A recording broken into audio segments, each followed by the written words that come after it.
உக்ரைனோட கேபிட்டலான கீவ்ல Russia ஏகப்பட்ட ட்ரோன்கள் அனுப்பி விட்டுருக்காங்க. 30ஆம் தேதி நைட்டு 31ஆம் தேதி அதிகாலை அந்த சமயத்துல. இது பிரிலிமினரி டேட்டா தான், தெளிவா எந்த ஒரு ஸ்டேட்மெண்ட்டும் வர ஆரம்பிக்கல என்ன நடந்திருக்கு ஏதுன்றது. ஆனா இது போல ரஷ்யா ட்ரோன்கள் அனுப்பியிருக்காங்க. அந்த ட்ரோன்களை நாங்க தடுத்து நிறுத்திட்டோம். சேதம்லாம் எதுவும் ஆக கிடையாது. அந்த ட்ரோன்கள் அப்படி நாங்க தாக்கும் போது அந்த ட்ரோன்களோட உதிரி பாகங்கள் கிரிட்டிக்கல் இன்ஃப்ராஸ்ட்ரக்சர் பக்கத்துல விழுந்து வெடிச்சதுனால தீ விபத்து ஏற்பட்டிருக்கு. ஆனா அதனால பெரிய சேதம்லாம் எதுவும் ஏற்படல அப்படிங்கிறது போல உக்ரைன் தரப்புன்னு சொல்லிட்டு இருக்காங்க.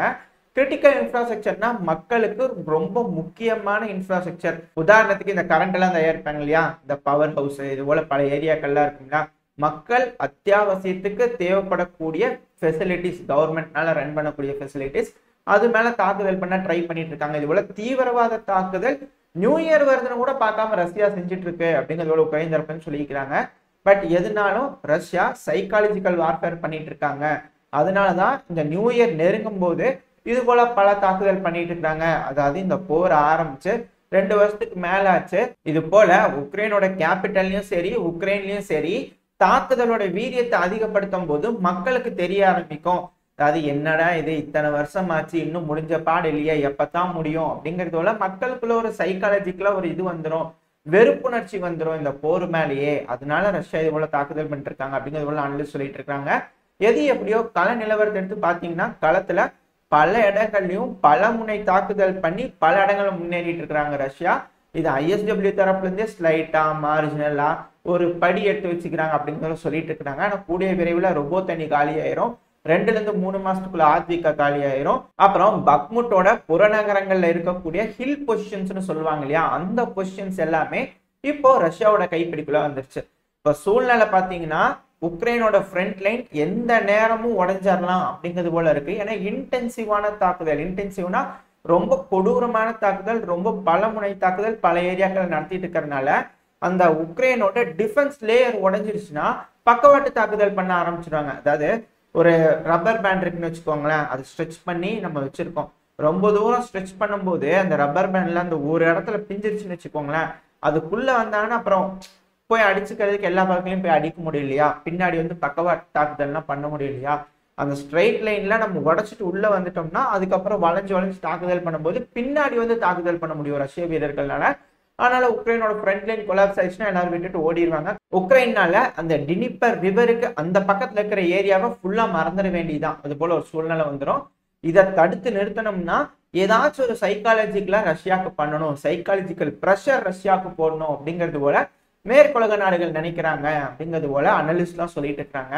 இப்ப வரக்கூடிய ஸ்டேட்மெண்ட், அதாவது குறிப்பா இந்த மேற்குலக நாடுகள் எஸ்பெஷலி இந்த யூரோப்பியன் யூனியன்ல இருக்கக்கூடிய நாடுகளோட ஸ்டேட்மெண்ட்ல எடுத்து பாத்தீங்கன்னா, போருக்கு தயாராகுங்க, இதுதான் சமயம், அதிகமான ஆயுதம் வாங்கணும், போலாந்து போருக்கு தயார், ரஷ்யா எதுக்க தயார் அப்படிங்கிறது போல ஒரு நாடுகளா இந்த Netherlands, Poland, Germany, France, Britain பலரும் சொல்லிட்டு இருக்கிறாங்க. இப்போ UK கூட சொல்லியிருந்தாங்க, அதிக அளவுல மிசைல் எல்லாம் கொடுத்துட்டு இருக்கோம் அது போல சொல்லிட்டு இருக்காங்க இல்லையா.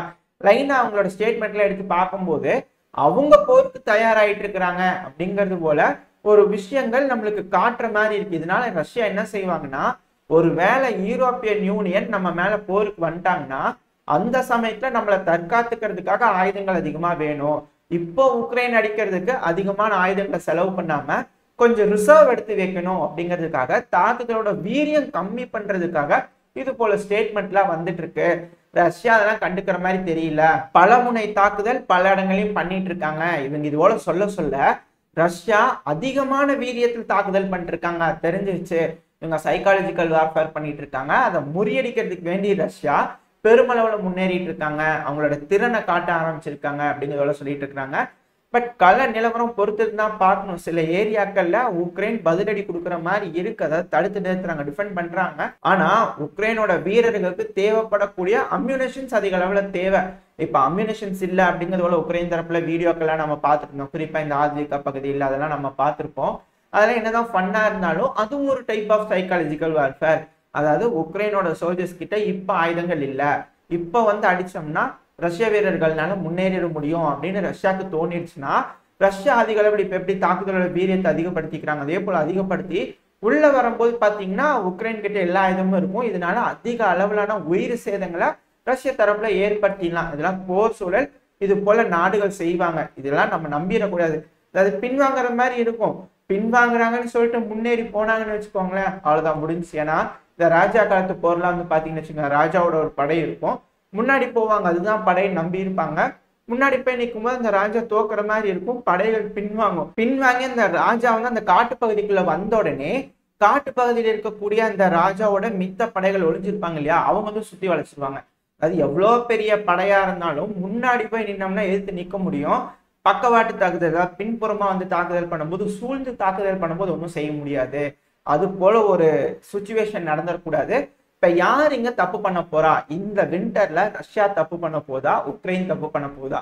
தப்புங்கிறது ஸ்ட்ராட்டஜி அனாலிசிஸ், அதாவது யோசிக்கிற விதம், அவங்க செய்யக்கூடிய அந்த செயல் எது தப்பாக போகுது, யாரு பக்கம் தப்பாக போகுது அப்படிங்கிறதான் உற்று நோக்கிட்டு இருக்கிறாங்க. இதுல ஒரு சைடு தப்பாகும் பட்சத்துல இன்னொருத்தங்க ஈஸியா டிஃபென்ஸ் லைனை உடச்சிட்டு முன்னேறிடுவாங்க. இதனால உக்ரைனுக்கும் லாபம் இருக்கு, ரஷ்யாவுக்கும் லாபம் இருக்கு.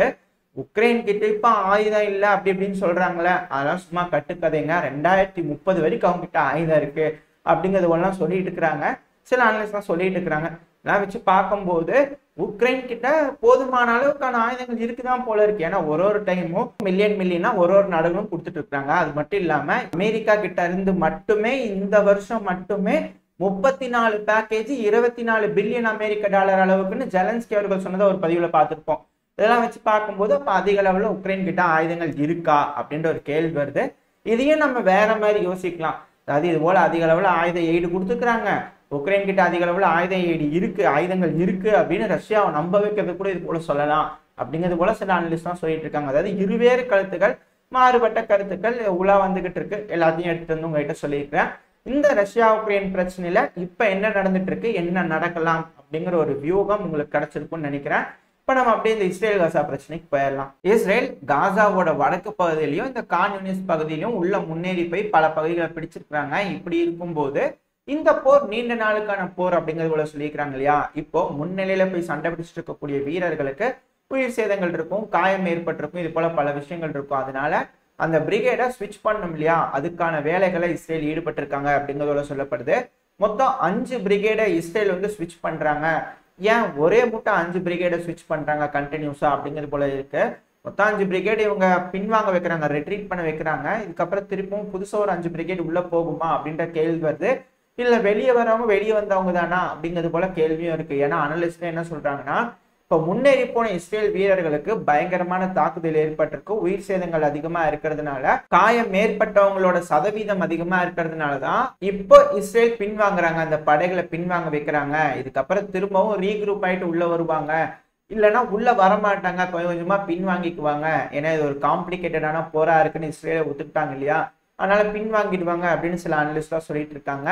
இந்த இஸ்ரேல் காசா போரை பொறுத்த வரைக்கும் ஒரு 40க்கு 10 கிலோமீட்டர் தான். இந்த ஏரியாவுக்கு இந்த அளவுக்கு டைம் இருக்குதா, அந்த அளவுக்கான போர்க்களம் அங்க தீவிரமா இருக்கு அப்படிங்கிறது புரிஞ்சுக்க முடியுது. ஆனா தொடர்ந்து இன்னொரு பக்கம் இஸ்ரேல் ஏர் ஸ்ட்ரைக் தொடர்ந்து பண்ணிக்கிட்டே தான் இருக்கிறாங்க. அவங்க என்னதான் குண்டுகளை வச்சாலும், ஒரு குண்டு போட்டா அப்படியே பில்டிங்கே தரமட்டம் ஆனாலும் அண்டர் கிரவுண்ட்ல இருக்கக்கூடிய டனல்ஸை பெருமளவுல சேதம் ஏற்படுத்த வைக்க முடியல. அந்த டனல் ஸ்ட்ரக்சர்ஸோட நெட்வொர்க் லிங்கை வந்து உடைக்க முடியல இஸ்ரேல்னால அப்படிங்கிறது போல சொல்லப்படுது. நம்மளுக்கு பார்த்தாலே தெரிஞ்சுக்க முடியுது, இந்த இடத்துல இந்த அளவுக்கு தாக்குதல் பண்ணி இத்தனை நாள் நடந்தும் இஸ்ரேல்னால அந்த கோர் டனல் ஸ்ட்ரக்சர் ரீச் பண்ணிட்டோம், அதே இது போல டனல் கண்டுபிடிச்சிக்கிறோம், 2000 டனல் கண்டுபிடிச்சிக்கிறோம் அப்படிங்கிறாங்க. ஆனா மெயினான டனல் ஸ்ட்ரக்சரை கண்டுபிடிச்சிருக்காங்களா அப்படின்னு கேட்டா இன்னும் கேள்விக்குறிதான் அப்படிங்கிறதோட சொல்லிட்டு இருக்காங்க. எதுனாலும் பொறுத்திருந்து பார்க்கணும். வரக்கூடிய நியூ இயர் எந்த பிரச்சனையும் இல்லாம இதுக்கு மேல சுமூகமா இஸ்ரேல் காசா போயிடும் அப்படின்ற நம்பிக்கையோட இந்த பதிவை நம்ம முடிச்சுப்போம். இந்த பதிவு எப்படி இருக்குது, உங்களுக்கு பிடிச்சிருக்கா, பிடிச்சுன்னா லைக் பண்ணுங்க, உங்க ஃப்ரெண்ட்ஸ் நம்மளோட ஷேர் பண்ணிக்கோங்க. அது கூடவே மறக்காம இந்த பதிவு எப்படி இருந்துன்ற உங்களோட கருத்துக்களை கமெண்ட் செக்ஷன்ல சொல்லிடுங்க. இந்த பதிவு நல்லா இருந்திருக்குன்ற நம்பிக்கையில் அடுத்த பதிவில் உங்களை சந்திக்கிறேன். அது வரைக்கும் ஸ்டே சேஃப், பை பாய்.